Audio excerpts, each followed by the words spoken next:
Assalamualaikum warahmatullahi wabarakatuh.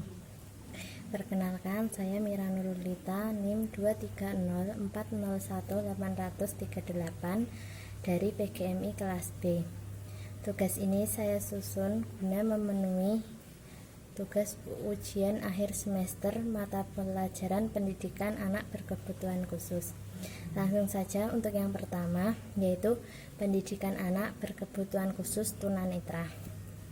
Untuk pengertian tunanetra itu sendiri terdiri dari dua kata, yaitu tuna dan netra. Tuna yaitu artinya mengalami kecacatan atau kerusakan, sedangkan netra adalah penglihatan atau mata.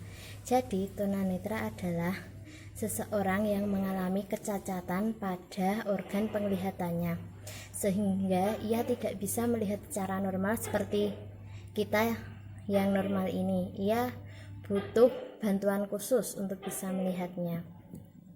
Untuk selanjutnya itu ciri-ciri tunanetra: kurang melihat atau mata blur, seperti tidak jelas dalam melihat. Selanjutnya yaitu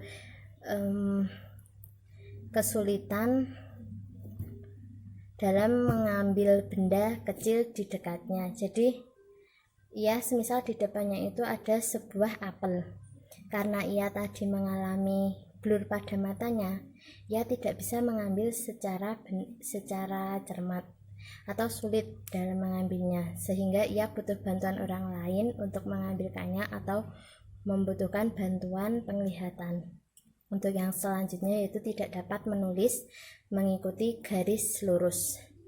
Di sini maksudnya yaitu anak atau orang tersebut melihat garis lurus. Untuk membuat garis lurus, ia tidak bisa fokus, sehingga walaupun menurut kita sudah lurus, tapi menurut ia masih sangat berkelok-kelok atau miring garisnya, tidak seimbang. Selanjutnya yaitu faktor penyebab keturunan. Untuk faktor itu ada 3, yaitu faktor prenatal atau sebelum lahir, faktor neonatal saat kelahiran, dan faktor postnatal setelah lahir. Mungkin kalau untuk yang prenatal sebelum kelahiran, anak itu di dalam kandungan sudah diketahui bahwa ia memiliki kecacatan. Kalau saat kelahiran, yaitu di mana anak telah lahir, baru bisa dilihat bahwa ia mengalami kecacatan. Untuk selanjutnya yaitu postnatal, setelah kelahiran, mungkin ia sudah berkembang, mungkin nanti ketika umur sudah agak dewasa ia mengalami kerusakan pada matanya. Nah, itu dikatakan faktor setelah kelahiran. Selanjutnya itu pendidikan anak kebutuhan khusus tunarungu. Untuk pengertian anak berkebutuhan khusus tunarungu ini terdiri dari dua kata, yaitu tuna dan rungu.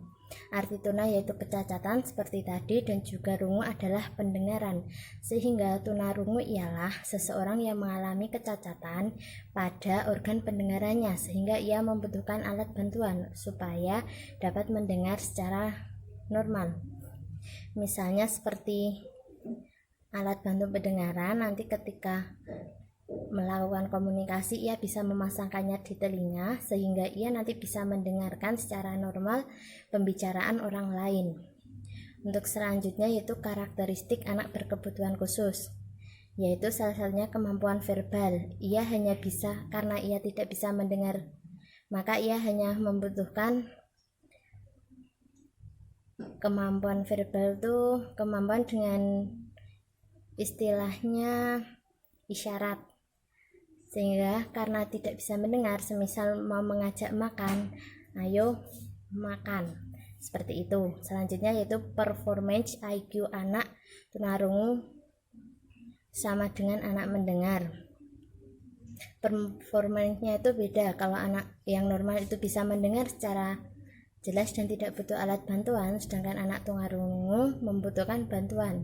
Nah, pada karakteristik ini IQ-nya itu memang berbeda. Kalau anak normal mungkin tidak dengan bantuan ia bisa menangkap pembelajaran secara cepat dan tepat. Kemudian kalau untuk anak tunarungu mungkin IQ-nya mungkin bisa di bawahnya, atau bahkan karena keterbatasannya ia bisa mengembangkan kemampuannya sehingga IQ-nya jauh lebih tinggi daripada yang anak normal tadi.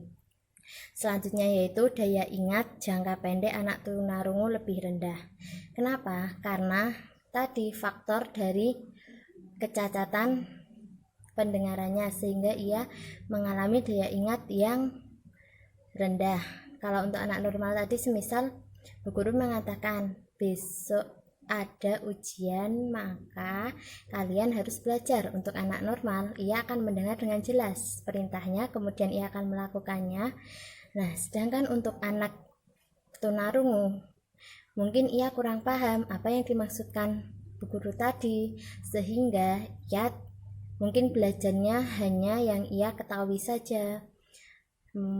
Mungkin kalau untuk guru bisa menjelaskan kepada anak tunarungu melalui verbal tadi, kemampuan mengolah kata tapi melalui isyarat. Kemudian layanan yang dapat diberikan pada bimbingan tunarungu.